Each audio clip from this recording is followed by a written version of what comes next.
নমস্কার, আজকের বানিয়ে দেখাবো নিরামিষ বেগুন সুন্দরী। তো চলুন দেরি না করে পুরো ভিডিওটি দেখার অনুরোধ রইল। আর এই বেগুন সুন্দরী কিন্তু রুটি কিংবা ভাতের সঙ্গে পরিবেশন করে নিতে পারেন, যা ডিনার কিংবা লাঞ্চের জন্য রেখে দিতে পারেন। আর নিরামিষ দিনে কিন্তু এমন মজার রেসিপি অবশ্যই বাড়িতে তৈরি করে পরিবেশন করতে পারেন। তো চলুন রেসিপিটি তৈরি করে নেওয়া যাক। প্রথমে একটা কড়াই গরম করে নিয়েছি এবং দিয়ে দিচ্ছি সাদা তেল।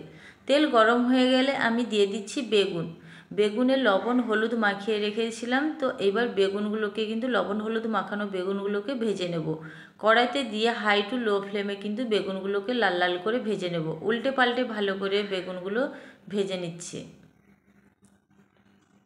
আর এই বেগুন সুন্দরী কিন্তু নিরামিষ দিনে কিন্তু খেতে খুবই মজার লাগে।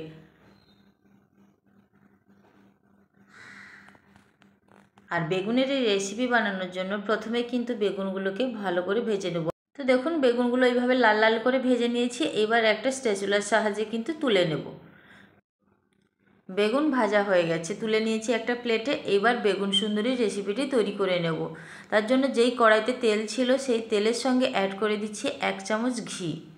যেহেতু এখানে নিরামিষ রেসিপি বানাচ্ছি সেই জন্য কিন্তু ঘি অবশ্যই করে ব্যবহার করতে পারেন, এতে করে ফ্লেভারটা খুব সুন্দর আসে।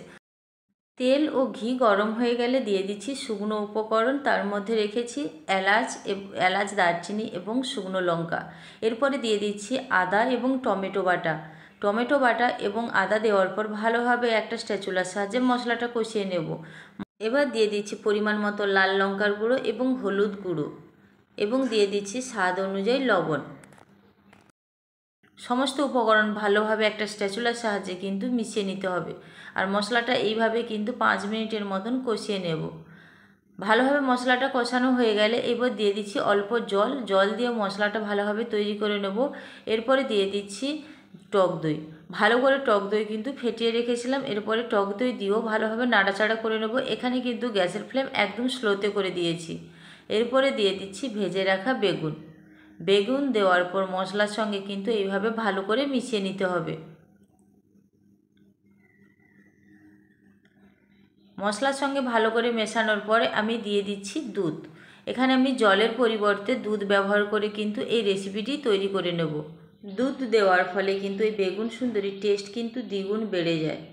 তো বন্ধুরা অবশ্যই চেষ্টা করবেন কিন্তু এখানে দুধ ব্যবহার করার।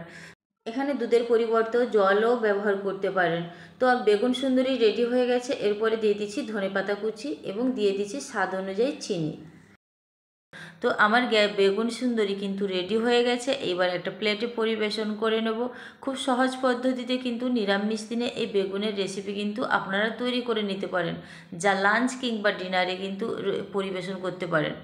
তো বন্ধুরা আমার এই চ্যানেলে যদি কোনো নতুন বন্ধু হয়ে থাকেন অবশ্যই পাশে থাকবেন, এবং ইউটিউব থেকে দেখে থাকলে অবশ্যই সাবস্ক্রাইব এবং ফেসবুক থেকে দেখে থাকলে অবশ্যই ফলো করে পাশে থাকার অনুরোধ রইল। তো বেগুন সুন্দরী এইভাবে প্লেটে সুন্দর করে পরিবেশন করে নেব। দেখতে আপনাদের কেমন লাগছে এবং রেসিপিটি আপনাদের কেমন লাগলো অবশ্যই কমেন্ট করে জানাবেন।